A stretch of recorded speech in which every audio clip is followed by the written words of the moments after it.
स्वागत है आपका फिर से हमारे चैनल ब्रिलियंस 53 में। तो हमने विज्ञान शिक्षण तृतीय प्रश्न पत्र में राजन सीरीज के बहुविकल्पी अति लघु और लघु यानी कि पूरे राजन सीरीज को पढ़ लिया है, समझ लिया है। तो आप जाइए हमारे इस चैनल के प्लेलिस्ट में, वहाँ पे पेपर फर्स्ट बाल विकास, पेपर सेकंड शिक्षण अधिगम, पेपर थर्ड विज्ञान शिक्षण के सभी प्रश्नों को और मॉडल पेपर और प्रीवियस ईयर प्रश्न पत्रों को हमने अपने टेलीग्राम चैनल पे अपलोड कर दिया है। वहाँ से डायरेक्ट लिंक है, या आप मेरे चैनल पे जाइए, वहाँ से आपको मिल जाएगा। तो चलिए आज के इस विज्ञान शिक्षा में प्रीवियस ईयर प्रश्नों को पढ़ते हैं और समझते हैं, जिसमें प्रश्न जो 2022 और 2023 के प्रश्न पत्र हैं विज्ञान शिक्षण में किस प्रकार के टाइप प्रश्न पूछे जाते हैं, यही मॉडल पेपर है, ऐसे ही एग्जाम में प्रश्न आते हैं। तो चलिए शुरू करते हैं आज के इस परीक्षा प्रश्न पत्र के टेस्ट सीरीज में। चलिए जल्दी से इस वीडियो को लाइक, शेयर और सब्सक्राइब कर दीजिए, और जो भी डीएलएड फर्स्ट सेमेस्टर वाले हैं उन्हें इन्फॉर्म कर दीजिए, उन्हें ये वीडियो शेयर कर दीजिए। और इस वीडियो के डिस्क्रिप्शन बॉक्स में लिंक है, प्लेलिस्ट है और टेलीग्राम का लिंक है, वहाँ से आप लोग टेलीग्राम से जुड़ सकते हैं। तो चलिए देखिए, पढ़ते हैं। देखिए ये प्रश्न पत्र है, ऐसे एग्जाम में प्रश्न पत्र पूछता है, और देखिए हम प्रश्नों के साथ साथ इसका उत्तर भी लाए हैं।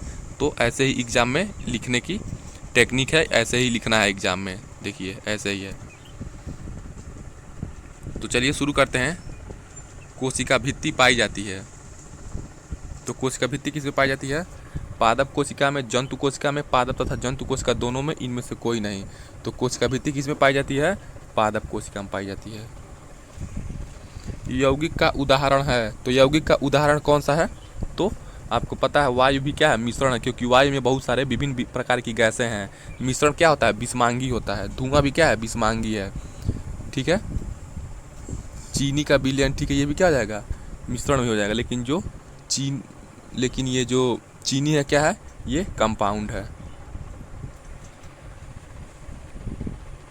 क्योंकि इसमें कार्बन, हाइड्रोजन और ऑक्सीजन के जो अणु हैं C12H22O11, तो जो इसमें चीनी का फार्मूला होता है उसमें सारे क्या हैं? एक समांगी मिश्रण के तौर पे हैं, इसीलिए क्या हो जाएगा? यौगिक हो जाएगा। कायिक प्रवर्धन संभव है, यानी कि वेजिटेटिव प्रोपगेशन, यानी कि वर्धी जनन किसमें संभव है? तो वर्धी जनन किसके द्वारा होता है? जड़ के द्वारा भी होता है, तना के द्वारा भी होता है, पत्ती द्वारा भी होता है, यानी कि इन सभी के द्वारा क्या होता है? वर्धी जनन। ये ऑप्शन नंबर 2 सही हो जाएगा। चलिए नेक्स्ट प्रश्न है, बल का मात्रक है। जल्दी से बताइए बल का मात्रक क्या हो जाएगा? न्यूटन हो जाएगा, सेकेंड हो जाएगा, किलोग्राम, इनमें से कोई नहीं। तो बल का मात्रक क्या हो जाएगा? न्यूटन हो जाएगा। निम्नलिखित में से संयुक्त पत्ती छांटना है। तो संयुक्त पत्ती किसकी होती है? आप बताइए। आम की पत्ती होती है, अमरूद की, इनमें से कोई नहीं, नींबू की पत्ती। तो संयुक्त पत्ती कौन सी होती है? यानी कि बीच, यानी कि कटा पीटा होता है। तो मैंने इसके प्रीवियस राजन सीरीज में आपको सब पत्तियों प्रकार पढ़ा दिया है, उनमें विभेद करने के जो तरीके हैं वो बता दिया है इमेज के साथ। तो जल्दी से जाइए हमारे चैनल के प्लेलिस्ट में, देखिए वहाँ पे आपको सारा प्रश्न, सारा वीडियो लेक्चर आपको मिल जाएगा। तो नींबू की पत्ती क्या हो जाएगा? संयुक्त पत्ती। अति लघु उत्तरीय प्रश्न है। देखिए पहले क्या होता है? बहुविकल्पी। तो बहुविकल्पी प्रश्न में 5 प्रश्न को सॉल्व कर लिए, ठीक है। अब क्या है? अति लघु उत्तरीय प्रश्न। तो पौधों की पत्तियों में होने वाली प्रकाश संश्लेषण की क्रिया का समीकरण लिखिए। तो पौधों की पत्तियों में जो हरे रंग के होते हैं उनमें हरित लौक पाया जाता है। तो उसी में क्या होता है? वाष्पोत्सर्जन की क्रिया करके भोजन, सूर्य के प्रकाश में क्या करता है? भोजन बनाता है। तो 6CO2 क्या करता है? वायुमंडल से एब्जॉर्ब करता है और जल को अवशोषित करता है अपने जड़ द्वारा, और सूर्य के प्रकाश में पराहरित के प्रेजेंट में क्या करता है? C6H12O6 बनाता है, यानी कि ग्लूकोज, यानी कि कार्बोहाइड्रेट। ये कार्बोहाइड्रेट ग्लूकोज हो जाएगा। ये जल और ऑक्सीजन वायुमंडल में मुक्त करता है, जो वायुमंडल में ऑक्सीजन रहता है और हम लोग सांस लेते हैं। 4 सेमी त्रिज्या के वृत्तीय पथ पर एक कण आधा चक्कर लगाता है। तो इस दशा में कण द्वारा तय की गई दूरी तथा विस्थापन ज्ञात कीजिए। तो कण द्वारा तय की गई दूरी क्या है? वृत्तीय पथ क्या जाएगा? उसकी परिधि के बराबर तय करेगा, तो 2πr हो जाएगा। और क्या करता है? मान लीजिए वृत्तीय पथ है, ये पूरा चक्कर 2πr होता है, परिधि के बराबर आधा कर देंगे इसका, तो क्या हो जाएगा? आधा चक्कर हो जाएगा, बराबर मान लीजिए 4π क्या हो गया? आधा दूरी हो गया। तो विस्थापन कैसे होगा? xy, यानी कि 8 सेंटीमीटर।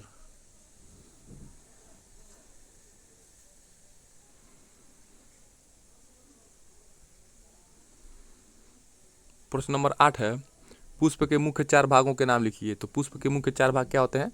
बाह्य दल, कैलिक्स, कोरोला, एंड्रोसियम, जाइनोसियम। बाह्य दल, दलपुंज, पुमंग, जायांग। तो ये आपके पुष्प के 4 भाग हो गए, जिसमें आपका ये पुमंग क्या है, नर जननांग है, और ये जायांग क्या है, मादा जननांग है। प्रश्न नंबर 9 है, पत्ती के प्रमुख भागों का नाम लिखिए। तो पत्ती के प्रमुख भाग क्या होते हैं, पर्णाधार, पर्णवृंत, पर्णफलक। तो पत्ती के ही क्या होते हैं, 3 प्रमुख भाग होते हैं, लीफ बेस, पेसियोल, लैमिना। ठीक है, पर्णाधार, पर्णवृंत, पर्णफलक। 1 माइक्रोमीटर में कितने पिकोमीटर होते हैं, तो 1 माइक्रोमीटर में 10 पे 6 पिकोमीटर होते हैं।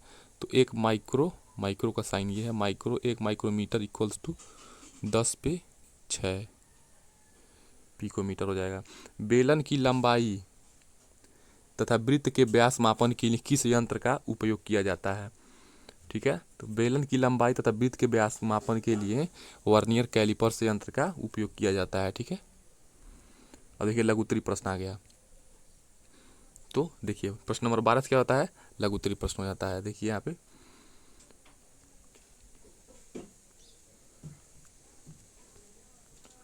ये आपका मॉडल पेपर होता है। देखिए, पदार्थों के पृथक्करण से आप क्या समझते हैं, पृथक्करण की किन्हीं 2-4 प्रमुख विधियों का नाम लिखिए।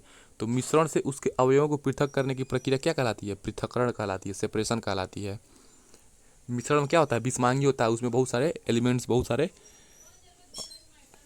मिले होते हैं, तो इसीलिए क्या होता है, उनमें उनको अलग करने की जो क्रिया होती है उन्हें पृथक्करण कहते हैं। तो मिश्रण को उनके अवयव यानी कि उनके कंस्टिट्यूएंट पार्टिकल जो होते हैं, तो मिश्रण को उनके अवयवों से पृथक करने की निम्नलिखित विधियां हैं, फटकना और ओसाना, बीनना, चालना, चुंबकीय पृथक्करण, ऊर्ध्वपातन, तलछटीकरण, छानना, भारण। ये सब क्या है, पृथक्करण की विधियां हैं जिनके मिश्रण से उनके अवयवों को अलग किया जाता है।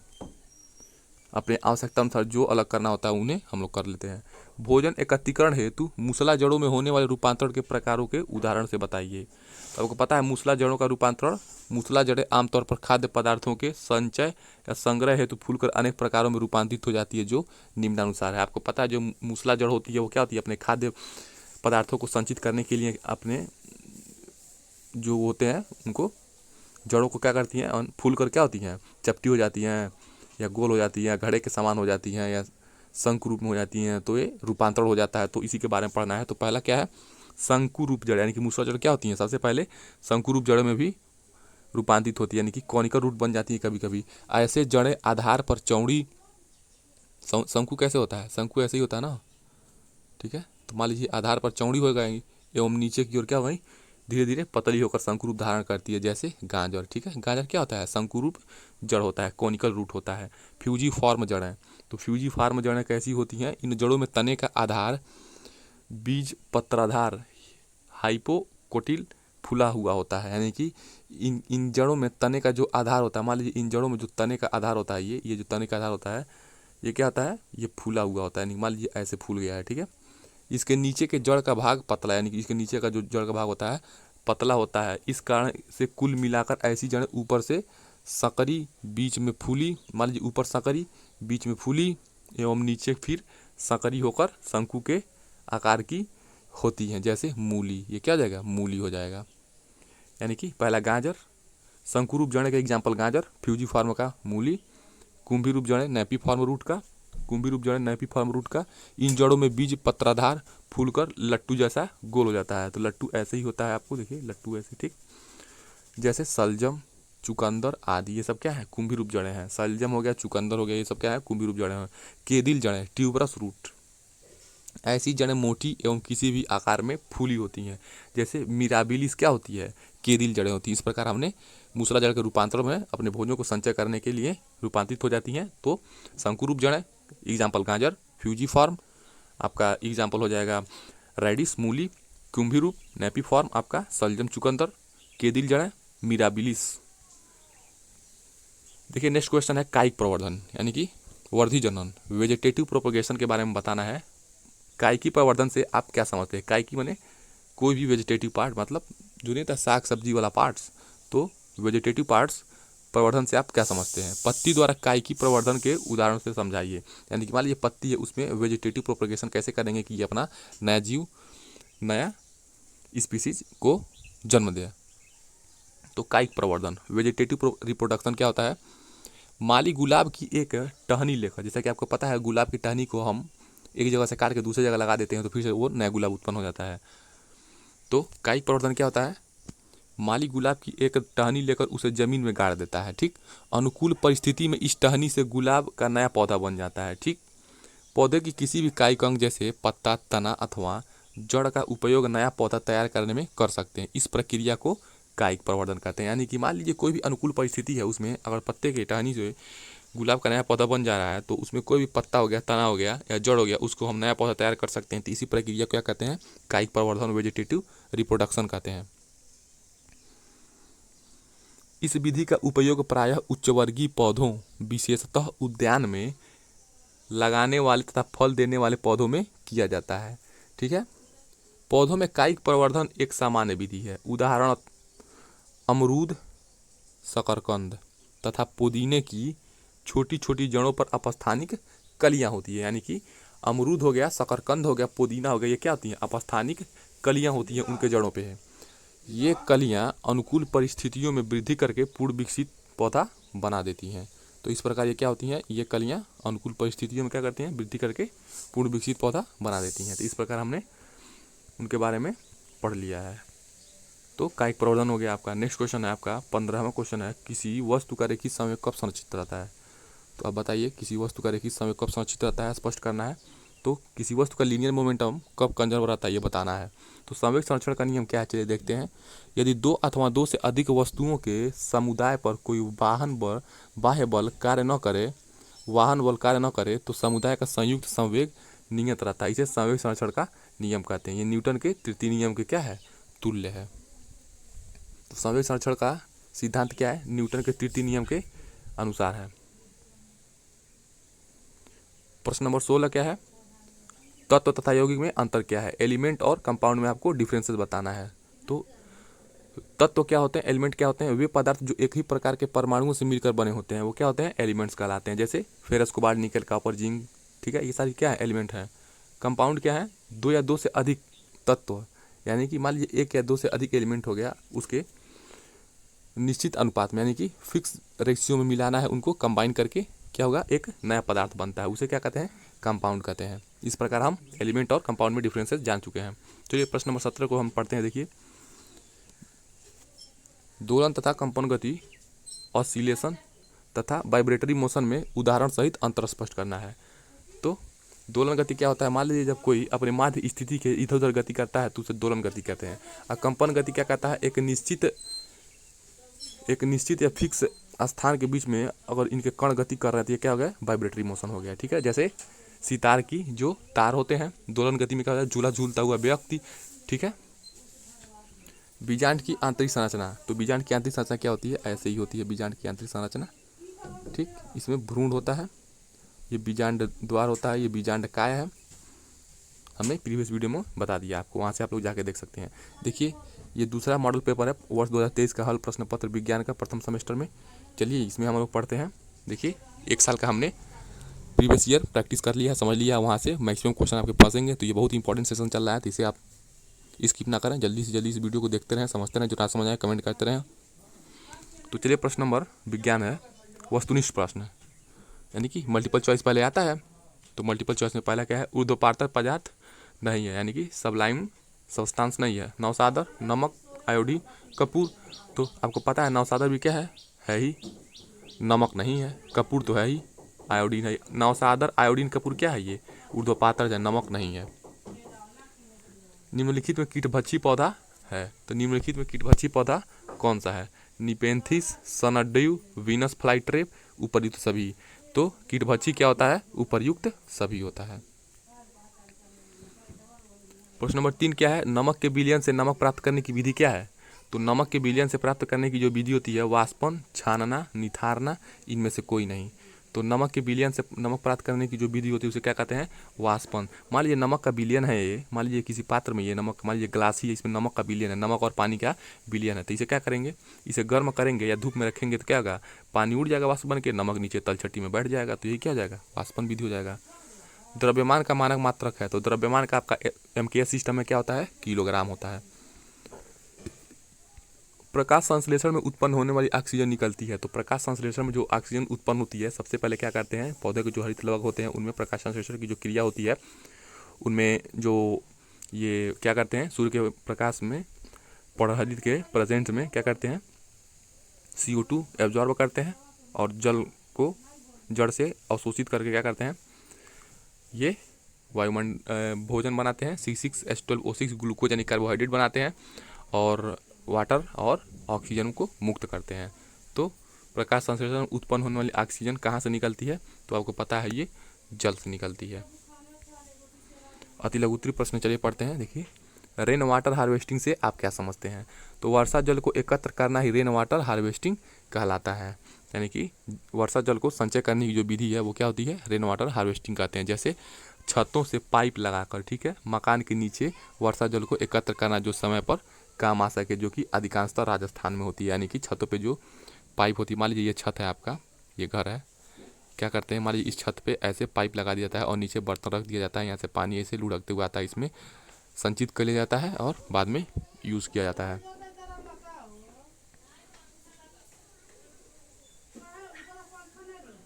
तन 2 मिनट चुप हो जाइए।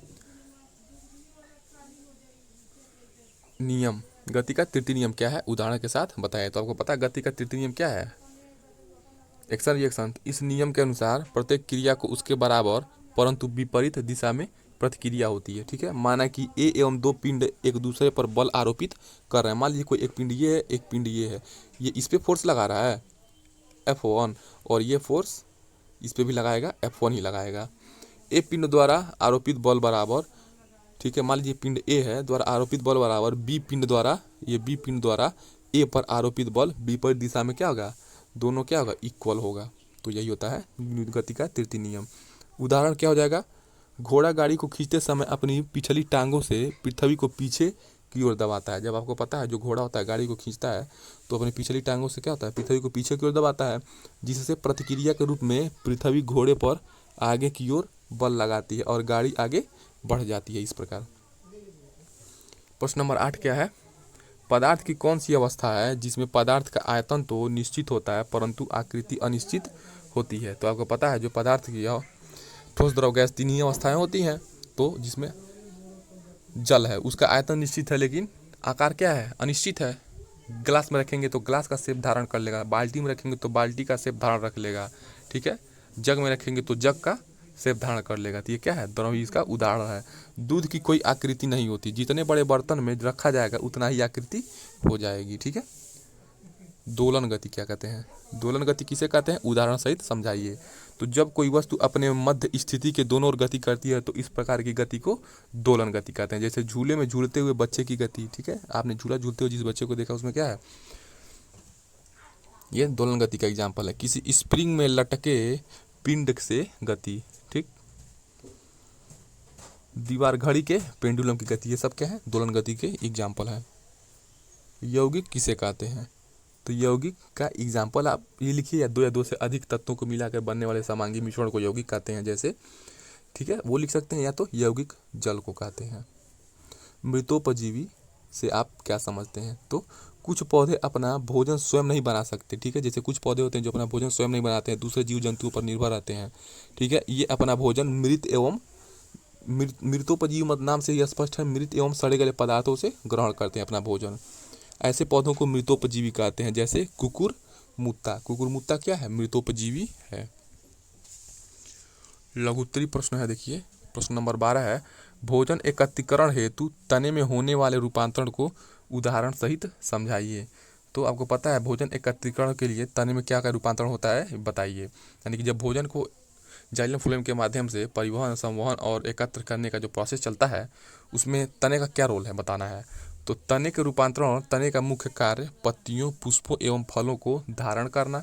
तो तना क्या करता है, सबसे पहले तना होता है, उसके बाद पत्तियों को वो वहीं से निकलती हैं, उसके बाद पत्ती से पुष्प बनता है, ठीक है, पुष्प के बाद फल बनता है। ठीक है, फल एवं खनिज तथा कार्बनिक भोज्य पदार्थों का संवहन करना है। हरा होने पर तथा भोजन निर्माण का कार्य भी करता है। तने में थोड़ी मात्रा में भोजन भी क्या रहता है, संचित रहता है, भोजन भी संचित रहता है। विशिष्ट कार्यों को संपन्न करने के लिए तने रूपांतरित हो जाते हैं। ठीक है, प्रश्न नंबर 13 क्या है, बल से आप क्या अभिप्राय है। देखिए ऐसे ऐसे प्रश्न पूछे जाते हैं, बहुत ज़्यादा टफ क्वेश्चन नहीं पूछे जाते हैं, बस पेशेंस बना के लिखना है जल्दी से, एक ही क्वेश्चन में पूरा टाइम नहीं खत्म कर देना है। तो बल से क्या अभिप्राय है? बल के विभिन्न प्रकार का उदाहरण सहित संक्षिप्त वर्णन कीजिए। तो बल क्या है? किसी वस्तु पे जो भी हम फोर्स लगाते हैं उसके बारे में बताना है। और बल में पेशी बल, पेशी बल हो गया आपका, चुंबकीय बल, गुरुत्वीय बल, ये सारी चीज़ें बल होती हैं। ठोस, द्रव एवं गैस की आणविक संरचना का सचित्र वर्णन कीजिए। जैसा कि आपको पता है, मान लीजिए ये 3 ब्लॉक हो गए, ठीक, 1 2 और 3। तो ठोस के जो अणु होते हैं एक दूसरे के बहुत पास पास होते हैं, यानी कि इनके बीच में जो इंट्रामॉलिक्यूलर स्पेस होता है बहुत कम होता है, तभी ये ठोस होते हैं। और एक दूसरे से बहुत क्या होते हैं, क्लोजली पैक्ड होते हैं, ठीक है। इसीलिए ठोस क्या होता है, ये कठोर होता है, ठीक है। द्रव क्या होता है, इसके कंपेयर में इसके अणु क्या होते हैं, थोड़ा सा दूर दूर होते हैं, तो इसीलिए क्या होता है, इसका आयतन तो फिक्स होता है लेकिन आकार फिक्स नहीं होता है। लेकिन गैस क्या होते हैं, इनके अणु एक दूसरे से इन दोनों के कंपेयर में बहुत ज़्यादा दूर दूर होते हैं, इसीलिए गैस क्या होते हैं, उड़ते हैं। बेलन की लंबाई तथा वृत्त का व्यास मापन किस यंत्र से किया जा सकता है, उसका नाम बताते उस यंत्र का अल्पतमांक लिखिए। तो ये वर्नियर कैलिपर्स, उसका अल्पतमांक 0.1 मिमी होता है। 16 क्या आ जाएगा, वाष्पन और क्वथन में अंतर बताइए। तो वाष्पन क्या होता है, जैसे मान लीजिए नमक है, किसी पात्र में ये नमक रखा गया है और पानी रखा गया है, तो उसमें से यहाँ पे इसे गर्म करने पे पानी उड़ जाता है वाष्प बन के, और नमक क्या तलछटी में बैठ जाता है। इसी प्रक्रिया को वाष्पन कहते हैं। और क्वथन क्या कहते हैं, कोई मान लीजिए कोई मिश्रण है या कोई यौगिक है, उनमें उनको गर्म जिस पॉइंट पे वो क्या होते हैं, वो उबलना स्टार्ट कर देते हैं, वो क्वथन कहलाते हैं।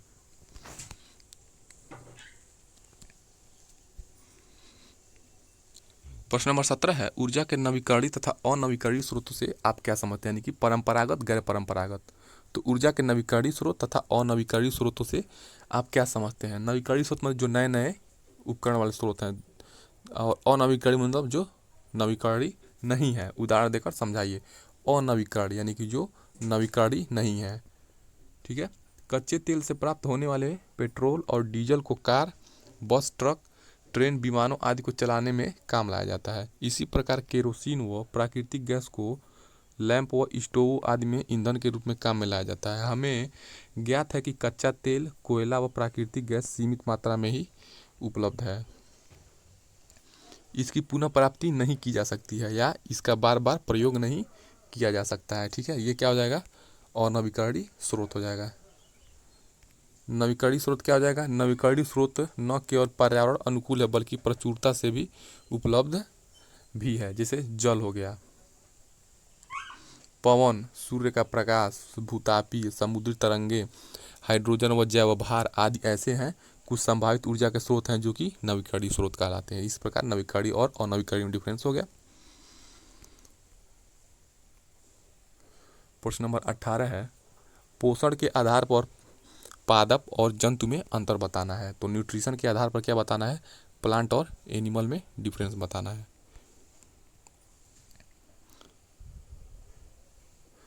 तो भोजन के आधार पर पादप और जंतु में अंतर देखिए क्या होता है। हरे पेड़ पौधे अपना भोजन स्वयं बना लेते हैं, अतः इन्हें स्वपोषी कहते हैं, ठीक है। जंतु क्या करते हैं, अपना भोजन स्वयं नहीं बना सकते, वे अपने भोजन हेतु पेड़ पौधों अथवा अन्य जंतुओं पर निर्भर रहते हैं, उन्हें परपोषी कहते हैं। पौधे के हरे भाग विशेषकर पत्तियों में पर्णहरिम होता है, यानी कि पौधे के जो हरे भाग में विशेषकर क्या होता है, पत्तियों में पर्णहरिम पाया जाता है। पौधों की पत्तियां क्लोरोफिल की सहायता से, तो जो पौधों की पत्तियां होती हैं वो क्लोरोफिल की सहायता से सूर्य के प्रकाश में वायु से कार्बन डाइऑक्साइड गैस तथा जड़ द्वारा अवशोषित जल लेकर क्या करती हैं, भोजन, कार्बोहाइड्रेट यानी C6H12O6 बनाती हैं, ग्लूकोज का निर्माण करती हैं। इस प्रक्रिया को क्या कहते हैं, प्रकाश संश्लेषण कहते हैं, फोटोसिंथेसिस कहते हैं। तो प्रकाश संश्लेषण की क्रिया में भोजन निर्माण के साथ साथ ऑक्सीजन गैस भी निकलती है, जिससे पर्यावरण क्या होता है, शुद्ध होता है। पेड़ पौधे अपना भोजन स्वयं बना लेते हैं, अतः इन्हें स्वपोषी कहा जाता है। कुछ पौधे अपना भोजन स्वयं नहीं बना सकते, ये अपना भोजन मृत एवं सड़े गले पदार्थों से ग्रहण करते हैं। ऐसे पौधों को मृतोपजीवी कहते हैं, जैसे कुकुरमुत्ता। यानी कि जो भोजन अपना स्वयं बना ले उसे स्वपोषी, जो स्वयं न बना पाए दूसरे जीव जंतु या पौधों पर जीवित जीव वो निर्भर रहे तो उसे क्या कहेंगे, परपोषी। और जो केवल क्या रहे, भोजन मृत एवं सड़े गले पदार्थों से ही और पौधों पर डिपेंड रहे तो उन्हें क्या कहेंगे, मृतोपजीवी, जैसे कुकुरमुत्ता हो गया। वे पौधे एवं जंतु जो अपने भोजन के लिए दूसरे जीवित पौधों एवं जंतुओं पर निर्भर रहते हैं उन्हें परजीवी कहते हैं, यानी कि पैरासाइट कहते हैं। जैसे अमर, बेल और जूं क्या होता है, ये परजीवी जीव जंतु में आते हैं। इस प्रकार हम यहाँ पे 2 साल का प्रीवियस ईयर पढ़ लिए, समझ लिए, इस प्रकार से प्रैक्टिस हो गया, हमारे लिए बहुत इंपॉर्टेंट है ये। तो जल्दी से इसको शेयर कर दीजिए अपने ग्रुप में, फ्रेंड्स में, DL फर्स्ट सेमेस्टर वाले स्टूडेंट के साथ। और अपना इसे व्हाट्सएप पे भी आप शेयर कर सकते हैं। और इस वीडियो के डिस्क्रिप्शन बॉक्स में टेलीग्राम का लिंक है, वहाँ से आप इसका PDF प्राप्त कर सकते हैं। वहाँ से आपको सारे वीडियोस की लेक्चर को डायरेक्ट लिंक वहाँ से आपको मिल जाएगा। पेपर फर्स्ट, पेपर सेकंड और पेपर थर्ड का पूरा प्लेलिस्ट और पूरा वीडियो वहाँ पे पड़ा हुआ है। आप लोग जाइए जल्दी से, टेलीग्राम जुड़िए और या हमारे चैनल के प्लेलिस्ट में जाइए, वहाँ से आप लोग देखिए। चलिए मिलते हैं नेक्स्ट वीडियो में, धन्यवाद।